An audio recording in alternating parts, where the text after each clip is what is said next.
누가복음 19장 28절에서 40절까지 말씀입니다. 제가 읽고 39절과 40절은 합독하시겠습니다. 예수께서 이 말씀을 하시고 예루살렘을 향하여 앞서서 가시더라. 감람원이라 불리는 산 쪽에 있는 벳바게와 베다니에 가까이 가셨을 때에 제자 중 둘을 보내시며 이르시되 너희는 맞은편 마을로 가라. 그리로 들어가면 아직 아무도 타 보지 않은 나귀 새끼가 메어 있는 것을 보리니 풀어 끌고 오라. 만일 누가 너희에게 어찌하여 푸느냐 묻거든 말하기를 주가 쓰시겠다 하라 하시매 보내심을 받은 자들이 가서 그 말씀하신 대로 만난지라. 나귀 새끼를 풀 때에 그 임자들이 이르되 어찌하여 나귀 새끼를 푸느냐 대답하되 주께서 쓰시겠다 하고 그것을 예수께로 끌고 와서 자기들의 겉옷을 나귀 새끼 위에 걸쳐놓고 예수를 태우니 가실 때에 그들이 자기의 겉옷을 길에 펴더라. 이미 감난산 내리막길에 가까이 오심에 제자의 온 무리가 자기들이 본 바 모든 능한 일로 인하여 기뻐하며 큰 소리로 하나님을 찬양하여 이르되 찬송하리로다. 주의 이름으로 오시는 왕이여 하늘에는 평화요 가장 높은 곳에서는 영광이로다 하니 무리 중 어떤 사람들이 말하되 선생이여 당신의 제자들을 책망하소서 하거늘 대답하여 이르시되 내가 너희에게 말하노니 만일 이 사람들이 침묵하면 돌들이 소리 지르리라 하시니라. 아멘. 오늘 왕이신 예수님을 따르는 삶이라고 하는 주제로 함께 은혜를 나누려고 합니다. 예수님의 예루살렘 여행 이야기가 점점 절정 부분에 이르게 됩니다. 예수님의 예루살렘 입성과 그곳에서의 사역이 이제 이 19장 28절부터 21장 38절까지 계속되어집니다. 예루살렘에 입성하시기 전에 예수님은 나귀를 타고 입성하십니다. 아무도 타지 않은 나귀 새끼를 타시고 예루살렘으로 입성하십니다. 그냥 걸어가셔도 될 텐데 예수님이 굳이 나귀를 타십니다. 말을 타는 것도 아니고 나귀를 타시면서 예수님이 이 퍼포먼스를 하시는 것은 무엇인가 전하시는 메시지가 있다고 하는 것을 생각합니다. 겸손하여 나귀 새끼를 타신다고 하는 스가랴 선지자의 예언이 스가랴 9장 9절에 있는데 수룹바벨 성전이 봉헌된 뒤에 하나님이 주신 약속입니다. 나귀를 타신 예수님은 성전이신 그분 몸을 찢기 위해 예루살렘으로 들어가시는 이런 의미가 담겨 있는 것이죠. 세상의 왕은 이제 말을 타고 세상을 정복합니다. 세상 위에 자신의 위용을 드러내며 군림하기 위해서 군마를 타고 그들이 이제 입성합니다. 백성들 위에 군림하며 그들의 희생 위에 언젠가는 사라질 유한한 왕국을 그들은 세우게 되는 것이죠. 그러나 만왕의 왕이시면서 겸손하셔서 나귀 새끼를 타신 예수님은 군림함으로 이제 힘으로 세상을 제압하여 구원하는 것이 아니라 죽기까지 자기를 낮추시며 사랑으로 세상을 구원합니다. 여러분, 기독교가 세상과 다른 것이 무엇이 있을까요? 또 그리스도인이 예수 그리스도를 믿게 됨으로 변하여져서 새 사람이 되는 부분이 어떻게 나타날까요? 그전에는 내 힘으로, 내 말발로 우리가 이겨먹으려고 했어요. 그게 이기는 줄 아는 거예요. 그런데 예수님을 믿고 보니까 지는 게 이기는 거더라고요. 지는 게 이기는 거예요. 근데 여러분, 지는 거 좋아하세요? 내가 힘이 없어서 지는 것은 수치스러운 거예요. 내가 힘이 있음에도 불구하고 내 안에 주님의 사랑이 있기 때문에 져주는 거예요. 양보해 주는 거예요. 너그럽게 봐주는 것이고 품어주는 거예요. 이것이 주께 영광일 뿐만 아니라 우리의 은혜의 지평을 점점 넓게 만들어주는 거예요. 여러분, 옛날에는 턴테이블에 레코드판이 돌아갔잖아요. 그냥 새까만 판이 돌아가면 거기서 노래가 나와요. 정말 신기하잖아요. 그런데 이제 이게 조금 더 발전하면서 CD가 나오는데요. CD를 이제 다 구워서 파는 것만 있는 게 아니고 우리가 우리가 CD를 만들기도 해요. 공 CD를 사다가 여러분 공 CD에 딱 이렇게 줄을 만들어냅니다. 그리고 거기에다가 내가 원하는 것을 입력을 해요. 그러면 거기에서 설교도 나오고 거기서 노래도 나오고 그리고 아이들과의 대화도 다 거기에 수록이 되고 이런 걸 보면 참 신기하다는 생각이 들어요. 그런데 이 공 CD를 가져다가 그냥 하면 이게 입력이 안 돼요. 다 이걸 만들어야 돼요. 우리가 여러분 하나님이 내게 주신 이 마음이 있어요. 그런데 이 마음을 점점 넓게 만들어 갈 때 내가 활용할 수 있는 공간이 많잖아요. 그런데 이 마음을 옹졸하게 만들어 놔보세요. 그러면 여기에 담길 수 있는 게 아무것도 없어요. 매사가 다 고가운 거예요. 매사가. 근데 여러분 나이가 들어가면 넉넉해집니까? 쪼그라듭니까? 쪼그라들잖아요. 근데 왜 쪼그라들어요? 내버려 두니까 쪼그라드는 거예요. 자연현상이에요. 그런데 나이가 들어도 쪼그라들지 않고 넉넉해지는 이유가 있다면 왜 그래요? 자꾸 애를 쓰는 거예요. 자꾸 애를 쓰고 활용 공간이 넓어지면 넓어지는 거예요. 우리가 여러분 왜 일어나면 스트레칭도 하면서 몸을 풀고 그래요? 몸을 풀지 않으면 몸이 굳어서 나중에는 몸이 움직여지지도 않는 거예요. 그런데 자꾸 움직이면서 몸을 풀면 여러분 그 부분은 늘 잘 움직여지는 거죠. 신앙생활도 마찬가지예요. 내가 얼마나 내 안에 은혜의 스펙트럼을 좀 넓힐 수 있을까? 이거 굉장히 중요한 거죠. 그런데 예수 그리스도를 주로 믿고 나면 예수님을 통해서 그걸 배우는 거야. 아, 예수님은 나귀를 타셨대. 탈 게 없으니까 나귀를 타셨지. 그리고 흉내는 내고 싶은데 아무것도 가진 것도 없으니까 예수님 나귀를 타셨지. 이러면 얼마나 비참하겠어요. 그게 아니고 군마를 타실 수 있음에도 불구하고 예수님은 상징성을 가지고 나귀 새끼를 타셨어요. 그것도 아무도 한 번도 타보지 않은 나귀 새끼를 예수님이 타셔요. 그리고 예수님은 힘으로 세상을 정복하기 위해서 예루살렘에 입성하시는 것이 아니라 자기를 십자가에 내어주는 죽음을 통해서 희생을 통해서 세상을 하나님의 사랑으로 정복하기 위해서 예수님이 예루살렘에 입성하신다는 거예요. 여러분 예수 믿음이 무엇일까요? 예수 믿고 달라지는 것이 무엇일까요? 제가 이번 주간에 계속 말씀을 드리고 있는데 여러분 그저 기복신앙을 위해서 공로신앙을 위해서 공포신앙 때문에 내가 무엇을 한다면 우리는 한낱 노예에 불과한 거예요. 진정 진리 안에서 우리가 하나님이 주신 참된 자유를 깨닫게 된다면 기복신앙이 아니에요. 이미 하나님 베풀어 주신 그 은혜로 허물과 죄로 인해서 영원히 죽었던 나를 살리셨기 때문에 그 은혜가 감사해서 죽게, 내가 주를 향하여 주님이 기뻐하실 것을 어떻게 할 수 있을까를 찾고 그 일에 늘 순종하는 거예요. 하나님 가르쳐 주세요. 인도해 주세요. 듣겠습니다. 순종하겠습니다. 이 자세가 우리에게 필요한 거잖아요. 그런데 이 은혜의 영역이 어디까지 갈까? 그것은 아무도 알 수 없어요. 근데 여러분 우리가 은혜가 메마르고 마음까지 눈만 뜨면 염려와 근심과 걱정이 많아요. 염려와 근심과 걱정이 많으면 내 삶은 염려와 근심과 걱정에 눌려서 압사되는 삶을 매일매일 살고 있는 거예요. 우리가 사도행전 읽다 보면 바울과 실라가 소아시아로 가려고 해서 소아시아로 바울이 소아시아로 전도하러 가려고 그러는데 하나님께서 환상 중에 마게도냐 사람들의 손짓을 보게 하세요. 와서 우리를 도우라, 와서 우리를 도우라.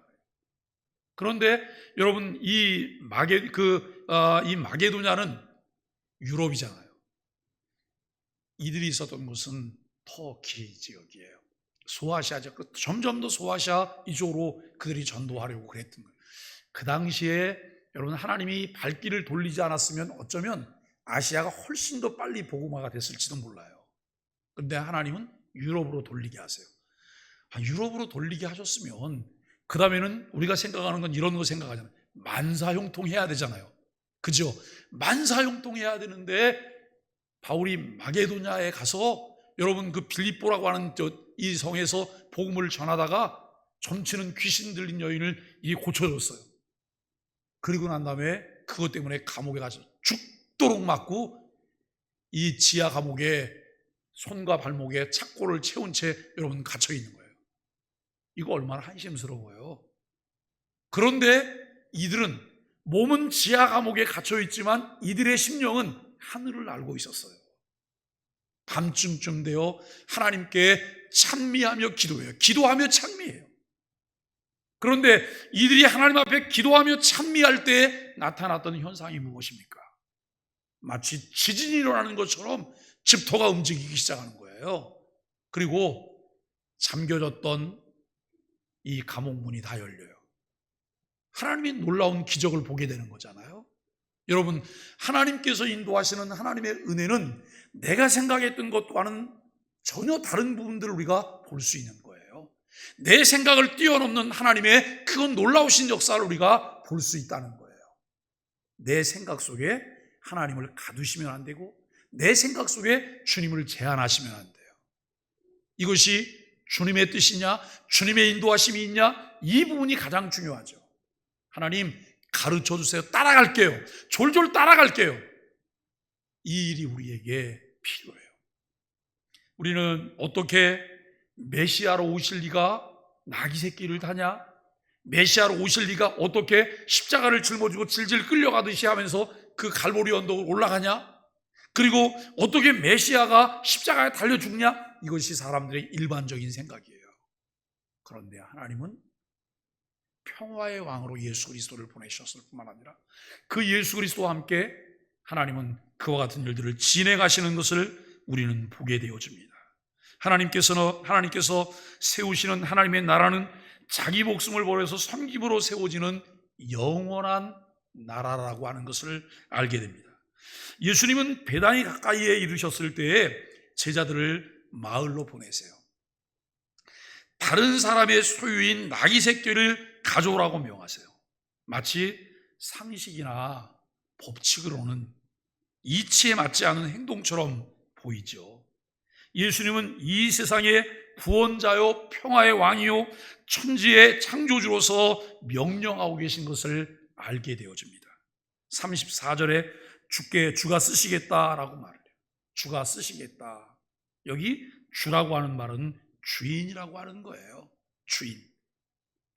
퀴리오스라고 하는 이 말은 로마 황제를 지칭할 때 사용했던 단어였습니다.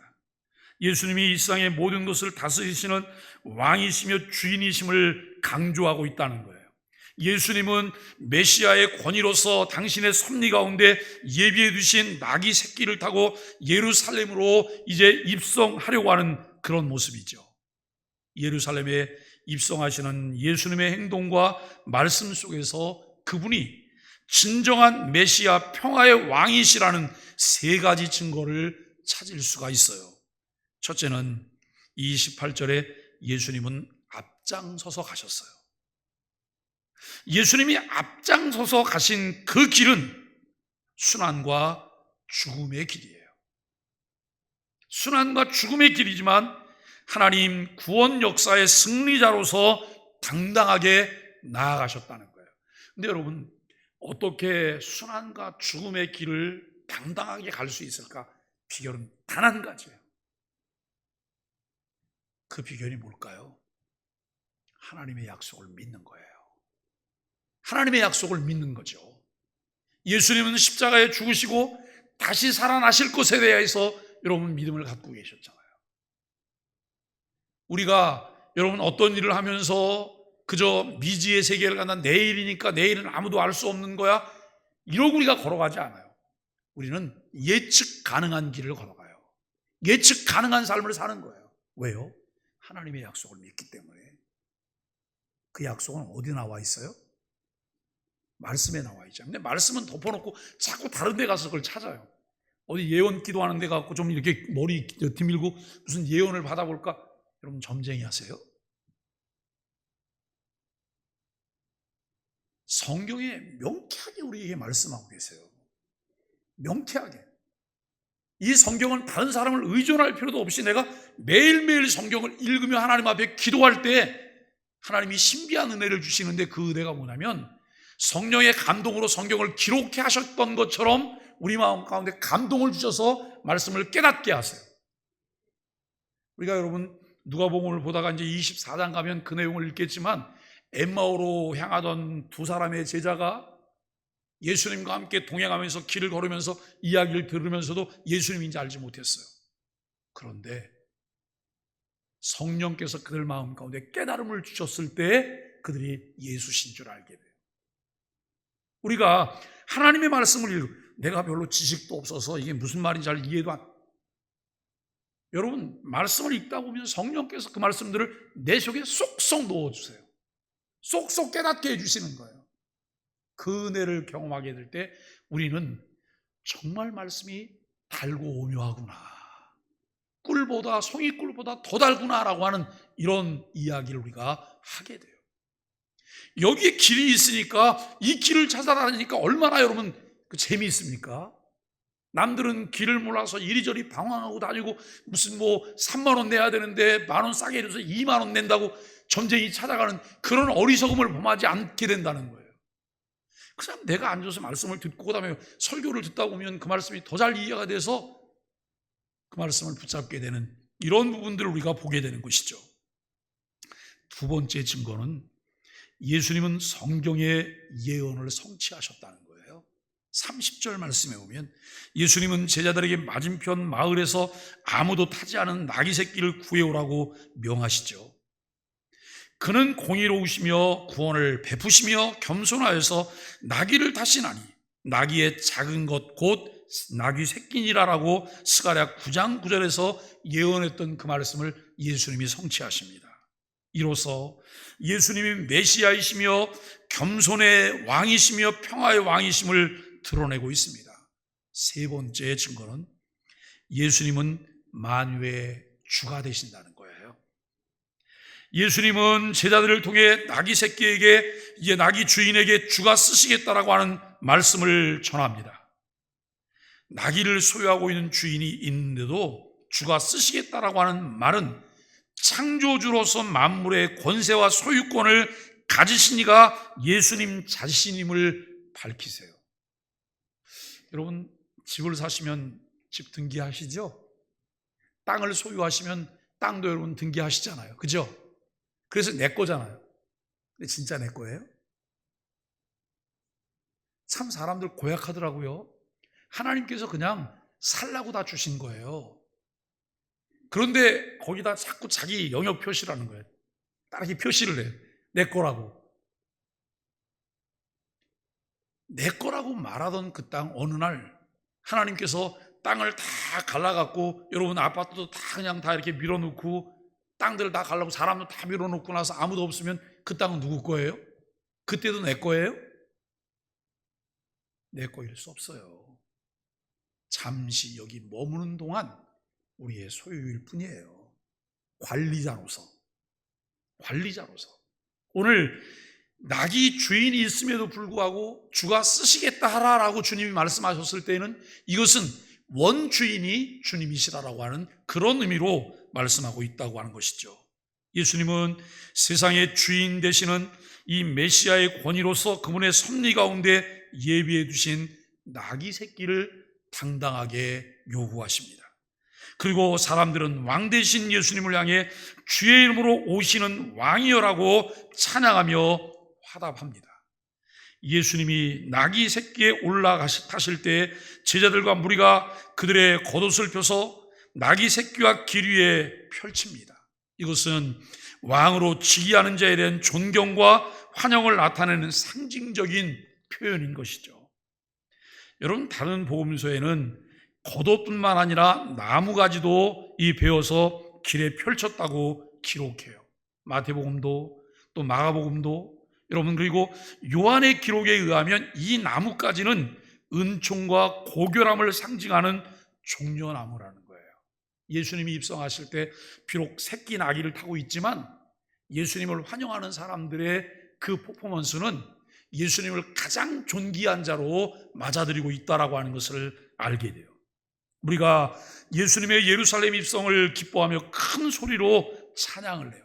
38절에 주의 이름으로 오시는 왕이여 라고 하는 이 말 속에서 주의 이름으로 라고 하는 이 말은 여호와 하나님의 대리자의 자격으로 라고 하는 의미로 우리가 읽을 수가 있는 것이죠.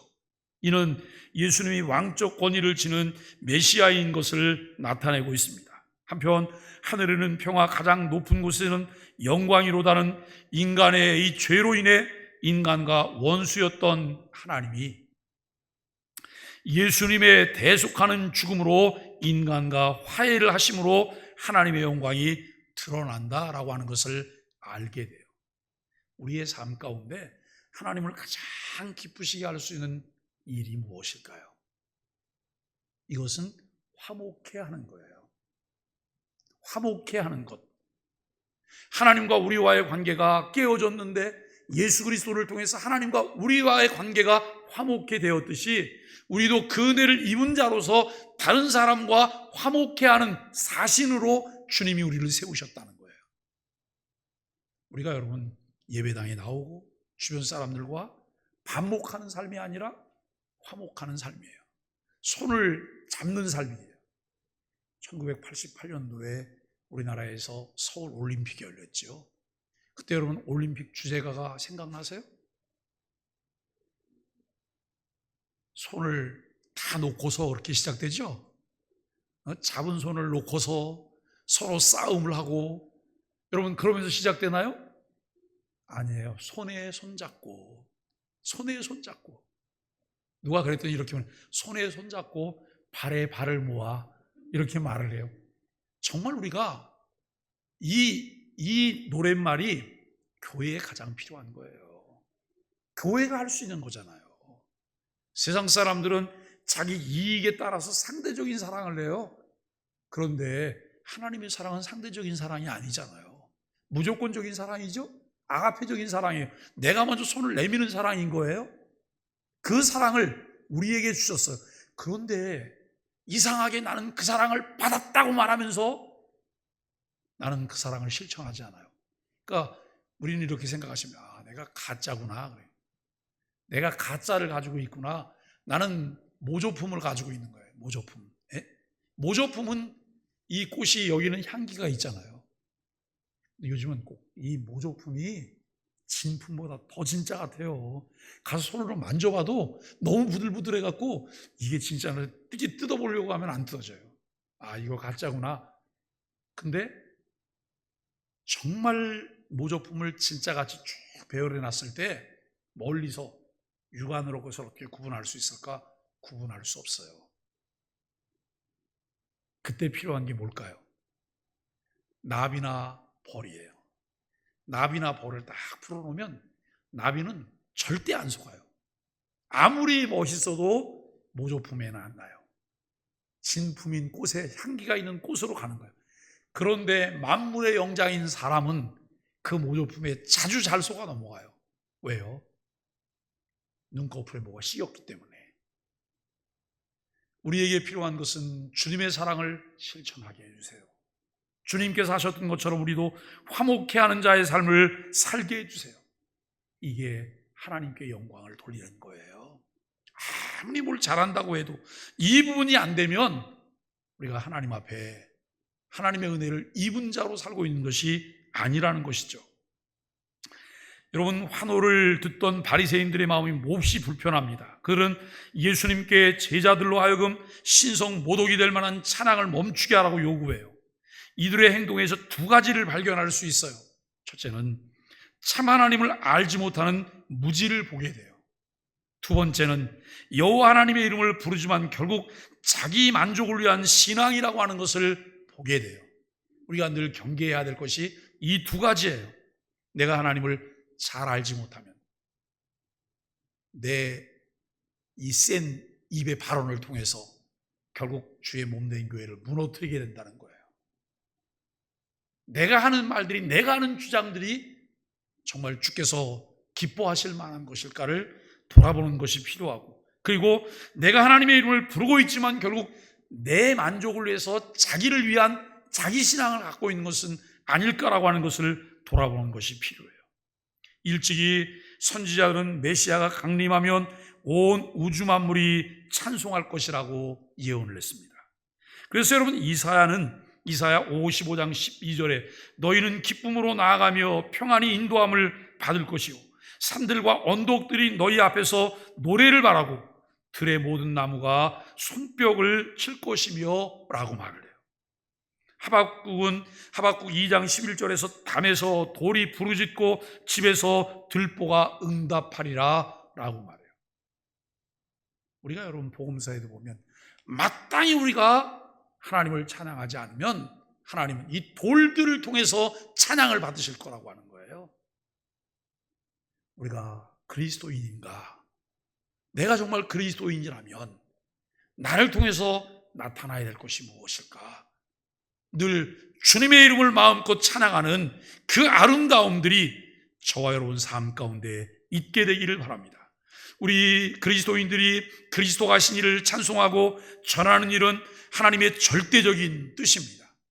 그리스도인들의 전도와 찬송을 막을 자는 이 땅에서 저 하늘에서도 어느 누구도 없다고 하는 것을 알게 됩니다.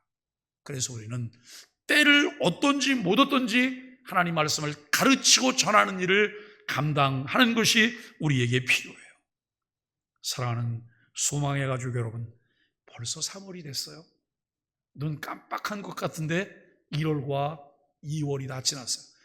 오늘 2월 28일이구나. 아직 2, 3일 남았네. 그럴 겨를도 없이 2월은 아주 냉정하게 2월을 딱 문을 닫아버렸어요. 그리고 오늘 아침에 눈을 떴더니 3월 1일이래요. 우리가 여러분 이 3월 달을 맞이하면 마치 3월은 추운 겨울이 끝나고 움츠렸던 몸을 기지개 켜면서 봄이 시작되는 것 같은 느낌이에요. 봄이야.